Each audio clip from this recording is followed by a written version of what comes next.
Many of us experience the pain and restriction in movement from poor movement patterns, stress-induced muscular tension, emotional stress, and injury. This might seem like reason enough to use the foam rollers and balls for fascial release, but maybe you're looking for the deeper why we practice myofascial release.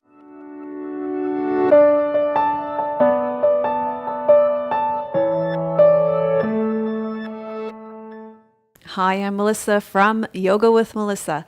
I have been offering myofascial release to our members in our membership community using the balls and the foam rollers since 2013. Every February, we take the whole month and we focus right in on our fascia classes. Now, I've been answering your questions about fascial release and yoga here and applying these principles in my yoga classes on my main channel. So be sure to subscribe here and to my Yoga with Melissa channel too. So you may be wondering, what is fascia? Well, myo means muscle and fascia refers to the network of connective tissue that surrounds and includes your muscle. The fascial tissue gets misaligned due to trauma, injury, poor movement patterns, and emotional stress. How do you release fascia? Well, most commonly people use tools like the foam rollers and the balls like we do in our membership community. Many people go for massage. For my favorite props and how to use them in a 10-week series of videos not available anywhere else on the web, go to melissawest.com/props, put your email in that box, and I'll send them to you in your inbox. So why do we do it?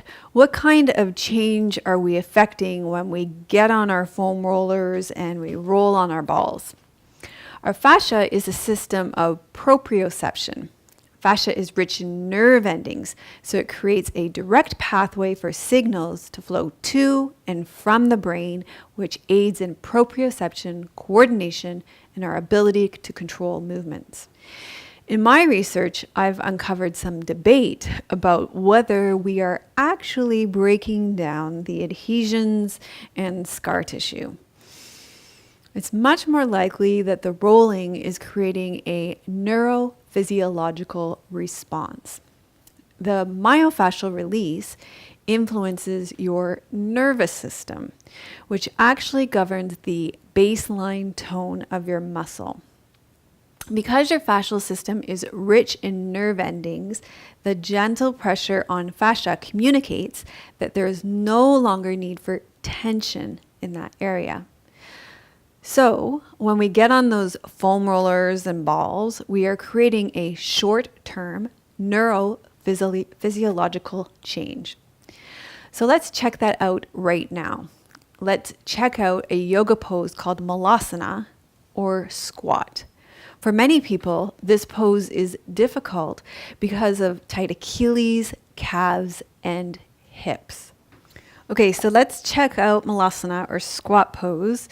You're going to come up and open the space between your knees and reach your heels towards the ground and just feel how this pose feels through your heels, through your calves. For me, it's always super tight in my calves. My heels don't reach the ground. So I'm just going to feel where my heels are to the ground, feel how it feels in my hips. But I'm also going to feel how it feels all the way up through my spine and my neck, my shoulders, my jaw. Because when we release fascia, our fascial connections affect our whole body. So I'm just paying attention to my whole body. And my breath. Okay, and then I'm going to get my foam roller. And I'm going to place my calves up on that foam roller, turn my arms out, roll my shoulders back and up. I'm going to lift myself up on that foam roller. And I'm going to take some deep breaths. So I'm getting some nice upper body strengthening exercise here too. And I'm just going to do little small rolls back and forth. This is super tender here. My calves are super tight and strong. And I'm going to roll back and forth too, in and out. So what we're doing is we're sending a new signal to the brain. We're changing the perception, just like we were talking about in the first part of the video. So we're going to roll a little bit more.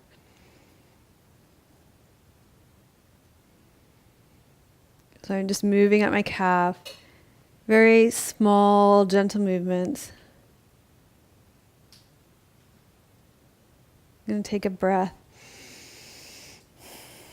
I'm going to lower down and just reset here through my upper body and roll my shoulders back and up, lift again, and just roll up closer to my knees.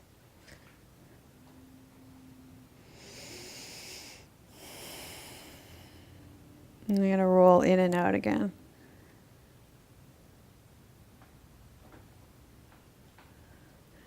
And then I'm just going to rinse that by pulling the whole thing back down to my ankles.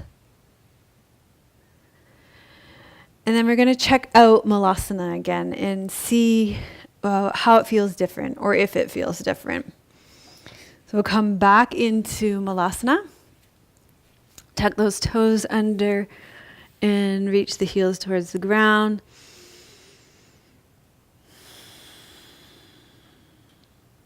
So I'm just breathing and feeling if my heels feel close to the ground. So I'm definitely noticing more spaciousness in my hips. A lot more movement in my hips here. A lot more movement of breath. I notice a difference all the way up into my neck and my back. For me, my calves are tight. It's going to take, it takes a lot. I think my heels are a little closer to the ground. Definitely more ease movement, a little less pain. But definitely for me, the big difference is in my hips. So let me know in the comments how the rolling affected you. Put the myofascial release worked for me in the comments, and give this video a thumbs up if you noticed a difference. And be sure to join me on my main channel, Yoga with Melissa, on Friday, when I will be putting all this research into practice in my Hatha yoga class. Namaste.